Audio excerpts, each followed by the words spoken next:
আভিজাত্যের test ক্রিকেটকে আরও অভিজাত করে তুললেন মুশফিকুর রহিম। নিজের ১০০তম টেস্টে করেছেন অনবদ্য এক সেঞ্চুরি। বিশ্ব ক্রিকেটে এমন ঘটনা খুব কমই দেখা গেছে। মাত্র ১১তম ব্যাটসম্যান হিসেবে ১০০তম টেস্টে ১০০ করলেন মুশফিক। আগের দিন ৯৯ রানে শেষ করা মুশফিকের জন্য এদিন মিরপুরের সকালটা ছিল ভিন্ন।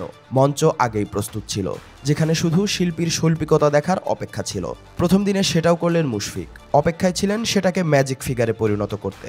দ্বিতীয় দিনের শুরুতে সেই জাদুকরী সংখ্যায় পৌঁছে যান দেশের কিংবদন্তি ক্রিকেটার মুশফিকুর রহিম। মিরপুরে কাঙ্ক্ষিত এক রান নিয়ে নিজের ক্যারিয়ারের ১৩তম টেস্ট সেঞ্চুরির দেখা পেলেন মুশফিক, যা বাংলাদেশের ক্রিকেটে সবার চেয়ে বেশি টেস্ট সেঞ্চুরি। মুশির এই মাইল ফলকের সাক্ষী হতে এদিন সকাল থেকেই মাঠে এসেছেন দর্শকরা। গ্যালারিতে ছিলেন সাবেক সতীর্থ ও বিসিবি কর্তারা, আর ড্রেসিং রুমে বর্তমান সতীর্থরা। ইতিহাসের সাক্ষী হতে পেরে তাদের মুখেও চওড়া হাসি। আর মুশফিকও মাঠে উদযাপন করেছেন। শেষে সিজদা দিয়ে কৃতজ্ঞতা জানিয়েছেন সৃষ্টিকর্তাকে। বিশ্বের ১১তম ক্রিকেটার হিসেবে এই কীর্তি গড়লেন মুশফিক। টেস্টে ১০০তম ম্যাচে তার আগে শতকের দেখা পেয়েছেন ১০ জন। Javed Miandad, Alastair Cook, Joe Root, Hashim Amla, Gordon গ্রিনিজদের পাশে নিজের নাম যোগ করেছেন মুশফিক।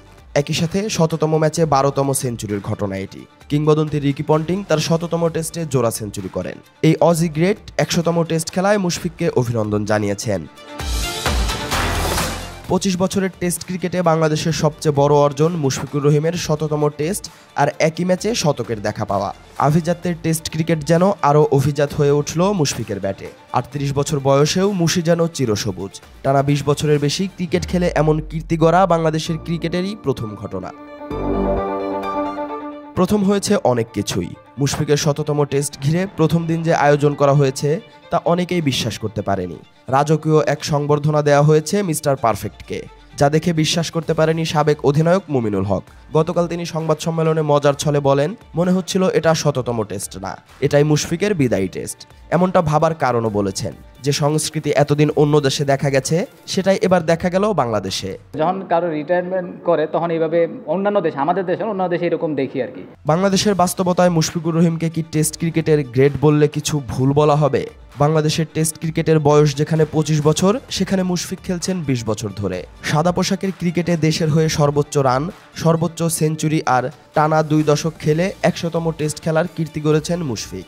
এই ম্যাচকে আবার রাঙালেন সেঞ্চুরি করে। মিস্টার পারফেক্ট খ্যাতি পাওয়া মুশফিককে কি বাংলাদেশের গ্রেট না বলে উপায় আছে?